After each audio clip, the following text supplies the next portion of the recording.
Quatro verdades eternas de Hebreus 9, 27 e 28. A verdade sobre a morte, o juízo e o que vem depois.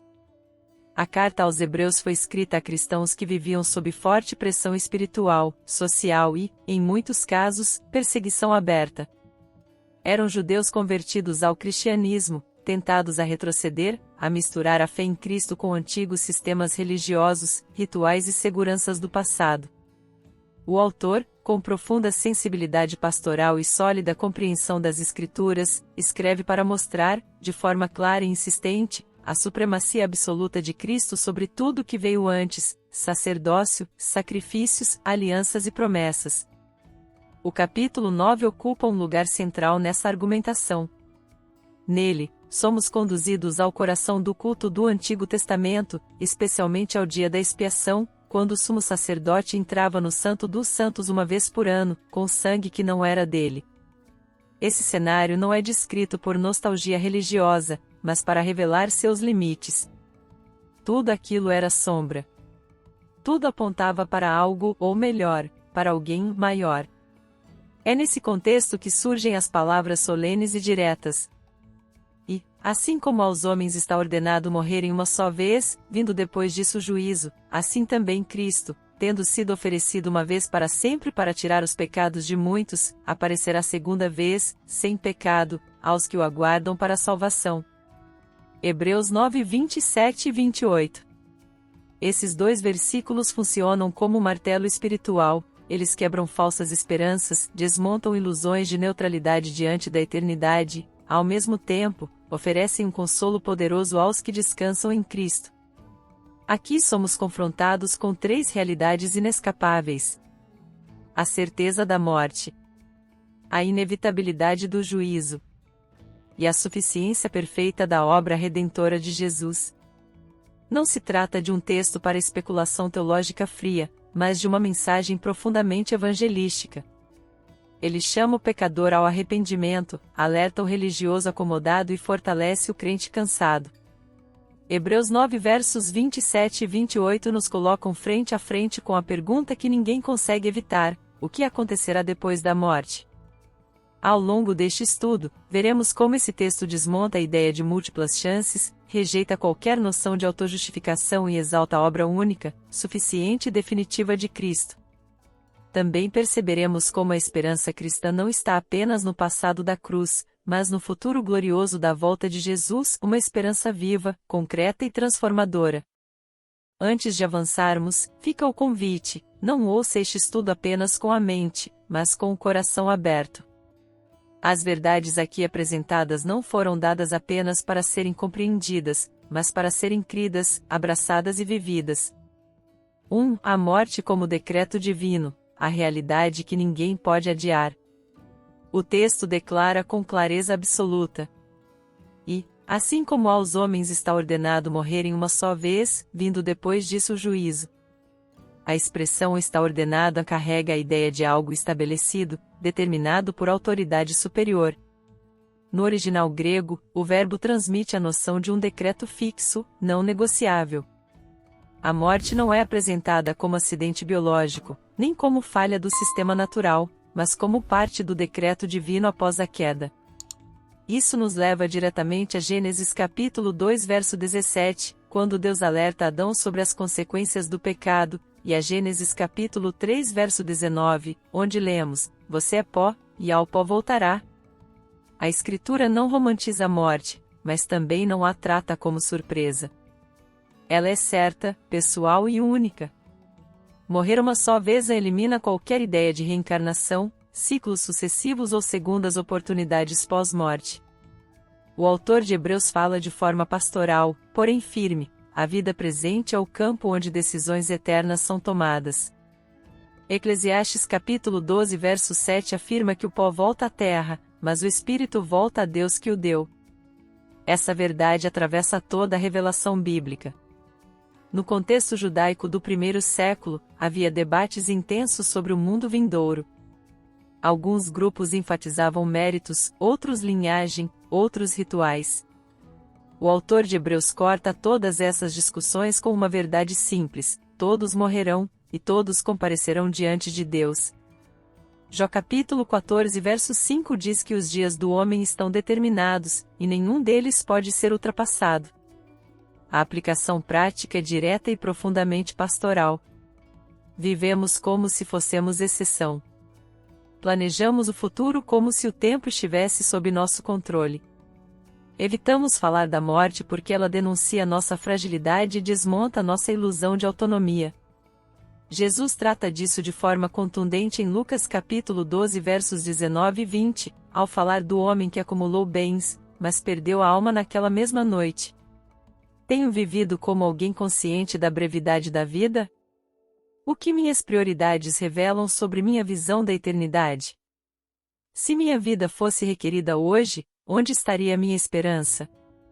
Pastoralmente, é preciso dizer com amor, reconhecer a certeza da morte não é sinal de pessimismo, mas de sabedoria espiritual. Salmo 90 verso 12 nos convida a contar os nossos dias para alcançarmos coração sábio. Ignorar essa verdade endurece o coração, e enfrentá-la à luz de Deus produz arrependimento, humildade e dependência. Ao mesmo tempo, essa realidade não foi dada para nos paralisar pelo medo, mas para nos conduzir ao abrigo seguro da graça. Quando entendemos que a morte é certa, passamos a valorizar o hoje como tempo de reconciliação com Deus, de fé viva e de esperança bem fundamentada. Se esta verdade já falou ao seu coração, vale a pena permanecer conosco neste estudo, refletir, comentar e compartilhar com alguém que precisa ser despertado para aquilo que realmente importa. 2. O juízo após a morte, a justiça inevitável que desmascara toda falsa segurança. O texto prossegue com uma afirmação curta, porém avassaladora. Vindo depois disso o juízo. A ordem é intencional e pedagógica. Primeiro a morte, depois o juízo. Não há intervalo de neutralidade, não há estado intermediário de decisão, não há recomeço. A estrutura da frase elimina qualquer ideia de suspensão moral da alma após a morte. No grego, a construção indica sequência necessária, não eventual. O juízo não é uma possibilidade, é uma certeza. Desde o início das Escrituras, Deus se revela como juiz justo. Abraão reconhece isso em Gênesis capítulo 18 verso 25 ao dizer, não fará justiça o juiz de toda a terra? O problema é que, ao longo do tempo, o coração humano tenta suavizar essa verdade. Criamos imagens de um juízo simbólico, coletivo, impessoal, ou simplesmente inexistente. Hebreus desmonta tudo isso com uma frase direta, depois da morte, o juízo. O contexto judaico ajuda a entender o peso dessa declaração. O sistema sacrificial do Antigo Testamento oferecia um alívio temporário à consciência, mas nunca removia o pecado de forma definitiva. O autor da carta deixa claro que o juízo continua sendo uma realidade porque o pecado continua sendo uma realidade. E o homem, por si mesmo, não pode escapar dessa prestação de contas. O Novo Testamento reforça essa verdade repetidamente. Romanos capítulo 14 verso 12 declara que cada um de nós dará contas de si mesmo a Deus. Segunda carta aos Coríntios capítulo 5 verso 10 afirma que todos comparecerão diante do tribunal de Cristo. Jesus mesmo ensina, em Mateus capítulo 12 verso 36, que as pessoas darão conta de toda palavra inútil que proferirem. Aqui o texto toca numa ferida profunda do coração moderno, a ideia de que sinceridade, boas intenções ou comparação com outros bastam. O juízo divino não se baseia em padrões humanos, mas na santidade perfeita de Deus. Isso expõe a falência de toda justiça própria. Em que baseio minha segurança diante de Deus, em quem eu sou ou em quem Cristo é? Tenho tratado o juízo como algo distante, irrelevante ou simbólico? Minha fé produz temor reverente ou apenas conforto emocional? Pastoralmente, essa verdade precisa ser anunciada com coragem e ternura. O juízo não foi revelado para produzir desespero, mas para conduzir o pecador ao único refúgio seguro. Fugir dessa realidade endurece o coração, e encará-la à luz da cruz produz arrependimento genuíno. Ao mesmo tempo, há consolo para o povo de Deus. O juízo também significa que o mal não ficará impune, que injustiças não terão a última palavra e que Deus não é indiferente ao sofrimento dos seus filhos. Apocalipse capítulo 20 verso 12 mostra que os livros serão abertos, e nada ficará oculto. Se esta verdade está confrontando você, não a ignore. Aproveite este momento para refletir, comentar e compartilhar este estudo. Às vezes, Deus usa uma palavra firme para salvar uma vida inteira. 3. O sacrifício único de Cristo, a resposta definitiva de Deus ao pecado e ao juízo. O texto agora faz a transição mais gloriosa de todo o argumento. Assim também Cristo, tendo sido oferecido uma vez para sempre para tirar os pecados de muitos. A palavra assim conecta diretamente a condição humana à obra de Cristo. Do mesmo modo que a morte é certa e o juízo inevitável, a solução de Deus é igualmente objetiva e suficiente. O contraste é intencional, uma morte para todos os homens, um sacrifício único para muitos. Aqui está o coração do Evangelho. A expressão tendo sido oferecido aponta para a linguagem sacrificial. No grego, o verbo carrega a ideia de uma oferta voluntária e consciente. Cristo não foi vítima das circunstâncias, nem mártir de um sistema injusto. Ele se entregou. Isso ecoa diretamente Isaías capítulo 53 verso 7, onde lemos que ele foi levado como cordeiro ao matadouro, mas não abriu a boca. O destaque central está em uma vez para sempre. Essa frase destrói qualquer noção de sacrifício repetido, mérito acumulado ou cooperação humana para completar a redenção. Diferente dos sacerdotes do Antigo Testamento, que ofereciam sacrifícios continuamente, Cristo ofereceu a si mesmo de forma definitiva. Hebreus capítulo 10 verso 14 afirma que, com uma única oferta, ele aperfeiçoou para sempre os que estão sendo santificados. Tirar os pecados vai além de cobrir ou amenizar a culpa. O verbo utilizado comunica remoção real, eficaz. João Batista já havia anunciado isso ao declarar, em João capítulo 1 verso 29, Eis o Cordeiro de Deus, que tira o pecado do mundo. Não se trata de um alívio psicológico, mas de uma obra objetiva diante de Deus. A expressão onde muitos não limita o poder do sacrifício, mas define seu alcance segundo o propósito soberano de Deus. Jesus usa a mesma linguagem em Mateus capítulo 26 verso 28, ao dizer que seu sangue é derramado por muitos, para a remissão dos pecados. Isso revela um evangelho profundamente gracioso, eficaz e pessoal. Tenho descansado plenamente na obra consumada de Cristo ou ainda tento me justificar diante de Deus? Minha paz espiritual nasce da cruz ou do meu desempenho religioso? Consigo afirmar, com convicção, que meus pecados foram realmente removidos? Pastoralmente, esta é uma verdade que cura consciências feridas. Muitos vivem esmagados por culpas antigas, pecados confessados repetidas vezes, como se o sangue de Cristo fosse insuficiente. A cruz não foi um começo, foi uma conclusão. Quando Jesus declarou está consumado, em João capítulo 19 verso 30, ele estava anunciando o fim da dívida. Ao mesmo tempo, essa verdade confronta o coração orgulhoso. Não há espaço para vanglória espiritual. A salvação não é uma escada que subimos, mas um presente que recebemos. Efésios capítulo 2 versos 8 e 9 deixa isso claro, somos salvos pela graça, mediante a fé, para que ninguém se glorie. Se esta verdade trouxe descanso ao seu coração, permaneça conosco. Curta, compartilhe, escreva nos comentários. A mensagem da cruz ainda liberta, ainda restaura e ainda salva, e alguém próximo de você pode estar precisando exatamente dessa esperança. 4. A segunda vinda de Cristo, a esperança gloriosa que sustenta os que o aguardam. O texto culmina com uma promessa carregada de esperança. Aparecerá segunda vez, sem pecado, aos que o aguardam para a salvação. Depois de falar da morte, do juízo e do sacrifício, o autor eleva nossos olhos para o futuro. O Evangelho não termina na cruz, nem se esgota no perdão dos pecados. Ele aponta para a consumação final da redenção. A expressão aparecerá segunda vez afirma, de forma inequívoca, a doutrina da volta visível, pessoal e gloriosa de Cristo. No grego, o verbo aparecer traz a ideia de manifestação clara, pública, inconfundível. não é uma experiência mística interior, nem um símbolo espiritual. É o mesmo Cristo que veio humildemente, que voltará em glória. Atos dos Apóstolos capítulo 1 versos 10 e 11 declara que ele voltará do mesmo modo como foi visto subindo aos céus. A frase sem pecado é profundamente teológica. Na primeira vinda, Cristo veio em semelhança de carne pecaminosa, carregando o pecado do seu povo.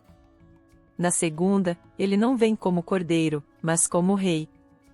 Não vem para sofrer, mas para reinar. Não vem para lidar com o pecado, porque essa obra já foi plenamente realizada na cruz. O foco agora está nos destinatários dessa promessa, aos que o aguardam.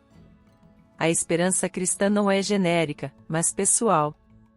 Aguardar aqui não significa passividade, mas expectativa ativa, fé perseverante, vida moldada pela eternidade.